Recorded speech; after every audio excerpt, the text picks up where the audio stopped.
Wafugaji kaskazini mwa Kenya wanataka suluhu ya kinyumbani kutatua tatizo la kila mara la wizi wa mifugo na uhalifu ambalo limeendelea kukithiri katika eneo hilo licha ya kampeni ya serikali ya kutoa silaha. Wakiongea wakati wa hafla ya kila mwaka ya msafara wa ngamia katika kaunti ya Samburu, wawakilishi wa jamii ya wafugaji kaskazini mwa Kenya walitoa wito wa kutumika kwa suluhu ya nyumbani kukabili maovu hayo. Hafla hiyo ilizinduliwa mwaka 2013 kwa ajili ya kulinda chemichemi za mto Ewasonyiro na kudumisha amani na utangamano miongoni mwa wakazi wa eneo hilo.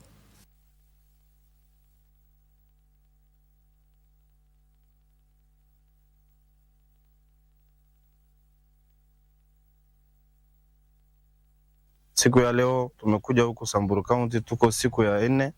Tumekuja ili kutangaza amani, tuweze kuishi kwa pamoja. Kama anaenda kuiba mali naiba, analeta nyayo mpaka mali nyayo napitia.